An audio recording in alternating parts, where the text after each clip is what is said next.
Assalamualaikum warahmatullahi wabarakatuh. Alhamdulillah. Selamat malam para sedulur-sedulur yang saya cintai dan semoga dicintai oleh Allah Subhanahu wa taala.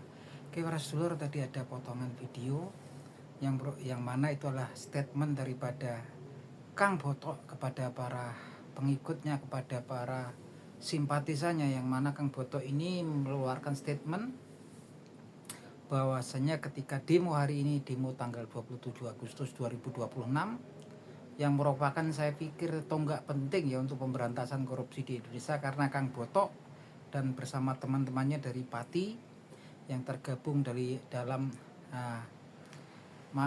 aliansi masyarakat Pati Bersatu ini luar biasa sekali ya. Mereka saat ini berada di Jakarta, hari ini di Jakarta, kemudian melakukan orasi dan permintaan untuk bertemu dengan Ketua DPR RI, dan alhamdulillah wakil-wakil rakyat kita terketuk hatinya kemudian untuk memberikan kesempatan kepada Kang Botok dan kawan-kawan untuk kemudian berdiskusi tentang tuntutan mereka, gitu kan, tujuan mereka datang ke Jakarta. Dan Kang Botok diterima oleh Bapak Sufi Dasko Ahmad ya, yang merupakan wakil ketua DPR RI.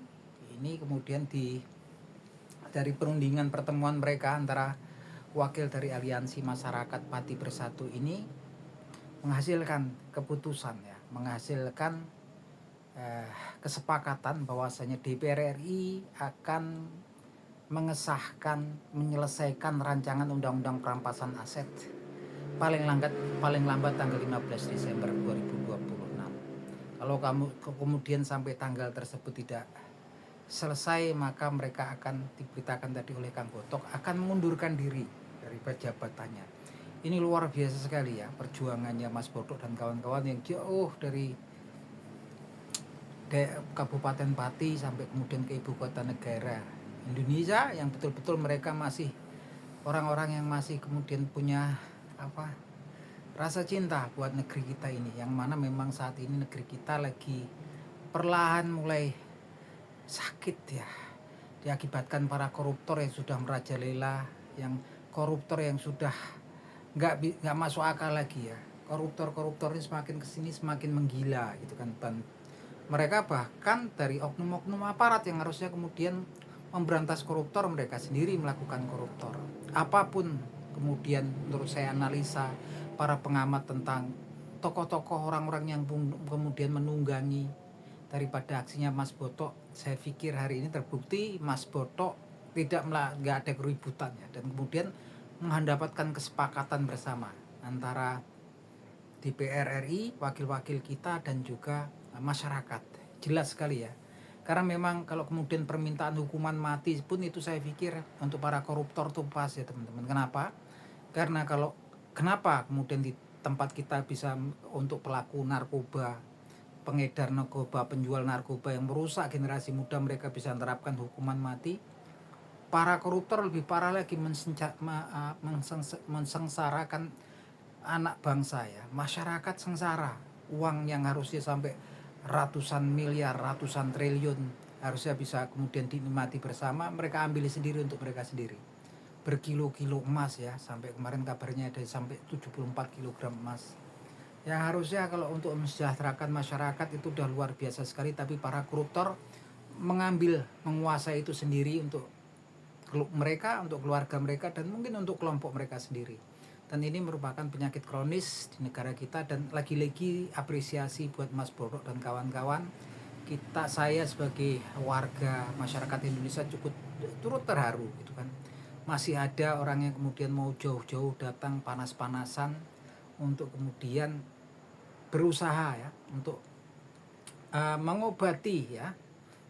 mengobati penyakit yang ada di negeri kita ini. Dan alhamdulillah wakil-wakil rakyat kita pun terketuk hatinya. Karena untuk siapa negeri ini? Untuk kita bersama, bukan untuk para koruptor.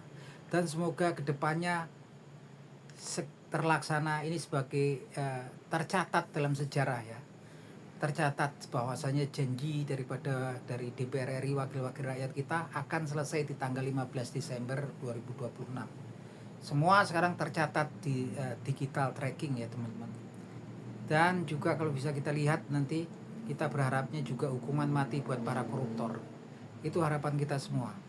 Karena untuk apa yang dihukum ini adalah para koruptor ya.